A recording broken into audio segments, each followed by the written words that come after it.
بسم اللہ الرحمن الرحیم۔ حضرت ابن عمر رضی اللہ تعالیٰ عنہ بیان کرتے ہیں، رسول اللہ صلی اللہ علیہ وسلم نے فرمایا، بے شک اللہ مومن کو قریب کر لے گا، اس پر اپنا پردہ ڈال دے گا اور اسے چھپا کر فرمائے گا، کیا تم فلاں گناہ پہچانتے ہو؟ کیا تم کو فلاں گناہ یاد ہے؟ وہ عرض کرے گا، رب جی ہاں، حتیٰ کہ جب وہ اسے اس کے گناہوں کا اعتراف و اقرار کرا لے گا تو وہ شخص اپنے دل میں سوچے گا کہ وہ تو مارا گیا۔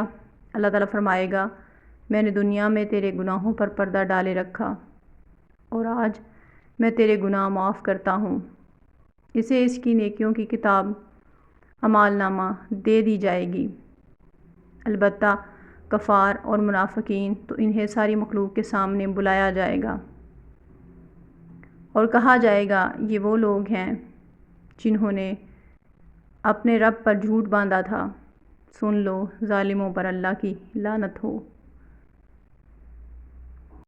ایک اور حدیث میں حضرت ابو سعید رضی اللہ تعالیٰ عنہ بیان کرتے ہیں، رسول اللہ صلی اللہ علیہ وسلم نے فرمایا، روز قیامت نوح علیہ السلام کو لایا جائے گا تو ان سے کہا جائے گا، کیا آپ نے اللہ تعالیٰ کے احکامات و تعلیمات پہنچا دیے تھے؟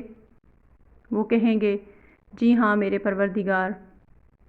ان کی امت سے پوچھا جائے گا، کیا انہوں نے تمہیں اللہ تعالیٰ کے احکامات پہنچا دیے تھے؟ وہ کہیں گے، ہمارے پاس تو کوئی ڈرانے آگاہ کرنے والا آیا ہی نہیں۔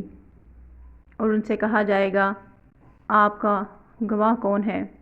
وہ کہیں گے، محمد صلی اللہ علیہ وسلم۔ اور ان کی امت رسول اللہ صلی اللہ علیہ وسلم نے فرمایا، پھر تمہیں لایا جائے گا تو تم گواہی دو گے کہ انہوں نے پہنچا دیا تھا۔